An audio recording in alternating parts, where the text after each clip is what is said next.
नमस्कार। आज मैं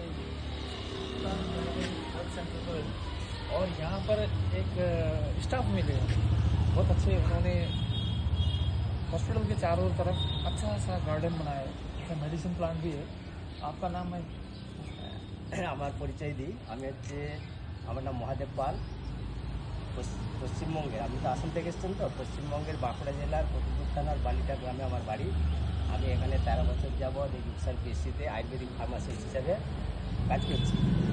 তো বেশ কিছুদিন ধরে লক্ষ্য করেছিলাম যে এই হসপিটালের যে বাউন্ডারি আছে, তার যে ভিতরের অংশ অনেক জায়গায় নোংরা আবর্জনা ঝোড়ঝাড়, তো সেগুলো আমি দেখলাম যে এগুলো যদি পরিষ্কার করে কিছু গাছ লাগায় তো তাহলে তো অসুবিধে কিছু হবে না। তো তারপর থেকে শুরু করলাম এবং সেটা একটা দুটো করে লাগাতে লাগাতে খেলার ছলে আজকে ধরুন পুরো মানে একবারে প্রায় 15-16 কাটা জায়গা জুড়ে আমি একটা গাছ লাগিয়ে একটা ভালো রূপ দিয়েছি হসপিটালে। এর জন্য বহু মানুষ এখানে আসেন, এসে কিন্তু তারা খুশি হন, পজিটিভ নেগেটিভ সমালোচনা করেন, তাতে করে ভালো লাগে। আপনিও এখানে এসেছেন গেস্টের বাড়িতে। তো আমি সকালবেলা কাজ করছিলাম বাগানে, তো দেখে আমার কাছে আপনি এলেন, আপনার ভালো লেগেছে এবং তার জন্য আপনি একটা রিল বানাতে চাইলেন এবং আমি সেটা আপনার সাথে ওই জন্যই শেয়ার করছি। তো এখানে আমি আস্তে আস্তে করে একটা দুটো করে গাছ কালেক্ট করেছি। তো এইগুলো সবই কিন্তু ভেষজ গাছ। তো এবারে কী হচ্ছে যে আমরা শুধু ভেষজ গাছ বলতে জাস্ট কয়েকটাকে হয়তো জানি, কিন্তু দেখুন যার না জানলে কিন্তু তার কোনো মূল্য নাই। কিন্তু যখন আমরা সেটা জানবো বা ওইটা নিয়ে যদি পড়াশোনা করি, তাহলে দেখা যাবে যে প্রত্যেকটা গাছেরই কিছু না কিছু অবদান আছে। তো যেহেতু আমি এই গাছের লাইনে কাজ করি, আয়ুর্বেদিক ফার্মাসি, তো তার জন্যই আমার উদ্দেশ্য হচ্ছে যে এই বিভিন্ন টাইপের গাছ, এখানে ধরুন সবজি, ফুল, ফল এবং যেটা সাধারণ মানুষের কাজে লাগে, ঠিক আছে। তো তার জন্যই কিন্তু আমি এই উদ্যোগটা নিয়েছি। बहुत अच्छा है आपका। ये मुझे इतने सुंदर सा बगीचा बनाया है। अरे थोड़ा जगह छोटा है लेकिन हर चीज़ का मेडिसिन प्लांट मिलेगा। और ये जगह है वेस्ट बंगाल का जलपाईगुड़ी डिस्ट्रिक्ट का लुकसान ये जगह। और ये एक्चुअली भूटान भी बहुत नज़दीक है, यहाँ की वातावरण बहुत अच्छा है। और देखिए सारे पौधे शुगर के लिए लेकर के हर चीज़ हर फूल भी है और बहुत सुंदर से। ऐसा स्टाफ शायद बहुत कम मिलता है और कोई सरकारी इसमें, तो इन्होंने अपने तरीके से बगीचे बनाए हैं। और यहाँ भी देखिए बहुत सुंदर सा है, हर चीज़ है यहाँ और वो सफा करके रखे हुए हैं। এগুলো দেখুন, আজ থেকে প্রথমের দিকে আমি যখন এসেছিলাম বেশ কয়েক বছর ধরে এত ঝোড় জঙ্গল ছিল যে এখানে কিন্তু বিষধর সাপ বা পোকামাকড় নানা রকমের কীট এদের উৎপাত ছিল এবং প্রতি 1 মাস ছাড়া সেগুলো কিন্তু পরিষ্কার করতে হতো। তো আমি কী করলাম, দেখলাম যে এটা একটা সম্পদ হতে পারে।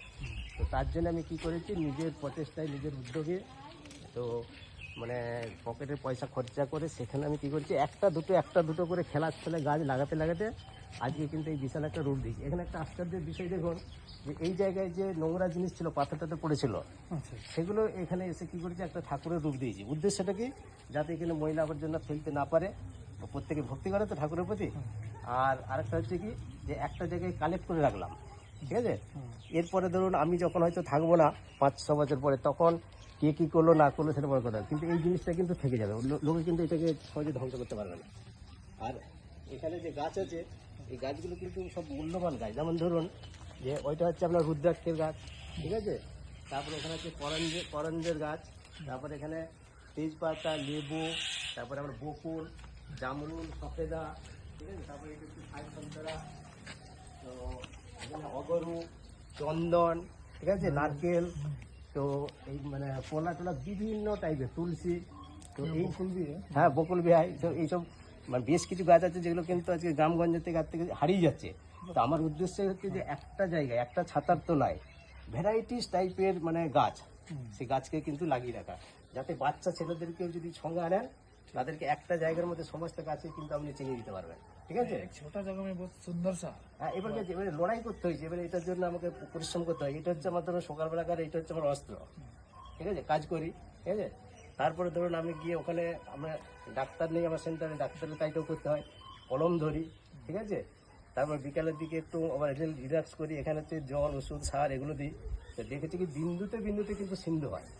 আমি এটা কিন্তু শুরু করেছিলাম 4 বছর আগে, ধীরে ধীরে ধীরে ধীরে দুটো একটা করে গাছ লাগাতে লাগাতে কিন্তু আজকের এই রূপটা দিয়েছি।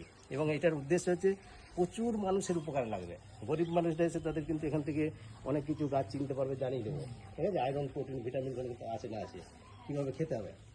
এবারে ধরুন আপনি আপনার ফ্যামিলি কিনেছেন, সেই ফ্যামিলিতে একটা জায়গায় বাচ্চা ছেলেকে সমস্ত গাছ কিন্তু চিনিয়ে দিতে পারবেন। আর যারা রিসার্চ করছে ওই মানে বোটানি নিয়ে, তারা এলে তারাও কিন্তু এখানে কিন্তু গাছ কিন্তু অনেক পেয়ে যাবে। अच्छा আমি প্রচেষ্টা চালিয়ে যাচ্ছি যে আরও বেশ কিছু গাছ, সেগুলো কিন্তু আমাকে এখানে আরও লাগাতে হবে, যেগুলো আমার কাছে এখনও নেই। ठीक है। और एक पेड़ हम अब दोनों में लगा लेंगे, হুম, ठीक है? फिर एक व्यवस्था करेंगे। बहुत अच्छा लगा वो आपसे আচ্ছা मिल ঠিক আছে। करके। তবে আপনি যে আসাম থেকে और करते এখানে जाइए।